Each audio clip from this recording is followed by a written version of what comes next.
बीते 24 घंटे में देश में 40,000 से ज़्यादा कोरोना के नए मामले सामने आ चुके हैं। संक्रमितों की संख्या 11 लाख के पार जा चुकी है। सामुदायिक संक्रमण की शुरुआत हो चुकी है, ऐसा विशेषज्ञ दावा कर रहे हैं। सामुदायिक संक्रमण की शुरुआत आखिर क्यों है खतरनाक? इससे कैसे बचा जा सकता है? इन सभी सवालों का जवाब हम इस वीडियो में आपको देंगे। विशेषज्ञों का मानना है कि देश में कोरोना वायरस को लेकर सामुदायिक संक्रमण की शुरुआत हो चुकी है।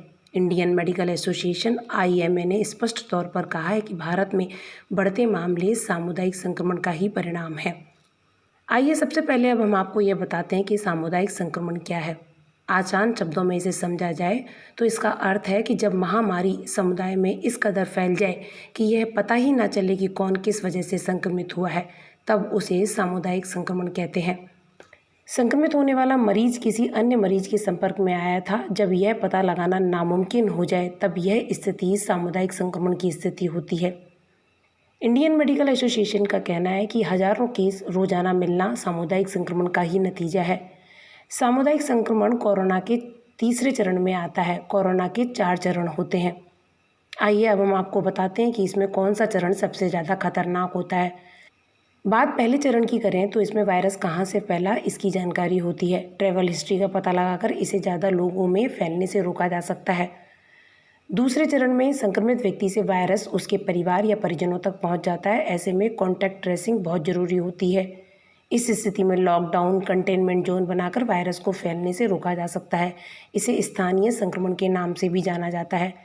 तीसरा संक्रमण जो है वो बेहद खतरनाक माना जाता है। इसे ही सामुदायिक संक्रमण कहते हैं।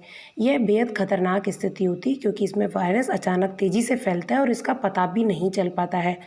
संक्रमित होने वाले व्यक्ति को संक्रमण के स्रोत के बारे में कोई जानकारी नहीं होती है। उसे पता ही नहीं चलता कि वह कहाँ से संक्रमित हुआ और उससे कितने लोग संक्रमित हो चुके हैं। चौथा चरण यह किसी भी वायरस या बीमारी के संक्रमण का अंतिम चरण है, जो बेहद खतरनाक होता है। इस अवस्था में बीमारी से संबंधित क्षेत्र में महामारी का रूप ले लेती है। इस स्थिति में मौत की संख्या बहुत ज़्यादा बढ़ जाती है। Italy, Spain, France, America, Iran समेत कई देश तीसरे चरण को पार कर चुके हैं। चूँकि आबादी के मामले में चीन के बाद भारत दुनिया में दूसरे नंबर पर है। सामुदायिक संक्रमण की स्थिति से वायरस बहुत तेज़ी से फैलता है। ऐसे में ज़्यादा से ज़्यादा लोगों के संक्रमित होने का खतरा बना रहता है। IMA hospital board of India के चेयरमैन डॉक्टर VK मोगा का कहना है कि यह बीमारी ग्रामीण क्षेत्रों तक फैलने लगी है, जो बहुत बुरे संकेत हैं। उनका कहना है कि चूंकि ग्रामीण क्षेत्रों में पहले ही बेहतर चिकित्सा सुविधाओं का अभाव है, ऐसे में स्थिति भयावह हो सकती है।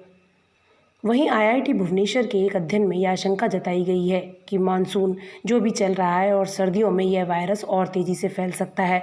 मामलों के दोगुना होने की दर 1.13 दिन तक बढ़ सकती है। एक और अध्ययन के मुताबिक नवंबर तक देश में कोरोना संक्रमितों की संख्या बढ़कर 1 करोड़ तक पहुंच सकती है। चूँकि देश में अब कोरोना वायरस बहुत तेज़ी से फैल रहा है, ऐसे में अब आपको बचाव के संभावित तरीके भी बताते चलते हैं।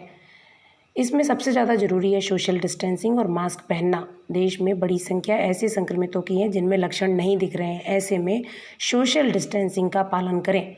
वहीं मास्क पहनने पर जोर दें। WHO ने भी माना है कि कोरोना वायरस हवा से फैल सकता है, इसीलिए मास्क जरूर पहनें। इसके अलावा टेस्टिंग भी बढ़ानी पड़ेगी। स्वास्थ्य विशेषज्ञों का कहना है कि सबसे पहले हमें टेस्टिंग को ज़्यादा से ज़्यादा बढ़ाना होगा।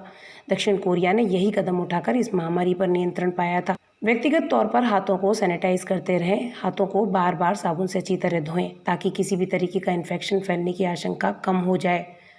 अगर किसी भी तरीके के कोई लक्षण समझ में आते हैं तो खुद को घर पर क्वारंटीन करें। हल्के लक्षणों को भी नज़रअंदाज नहीं करना चाहिए। इसके अलावा अपनी इम्यूनिटी बढ़ाने पर भी जोर दें।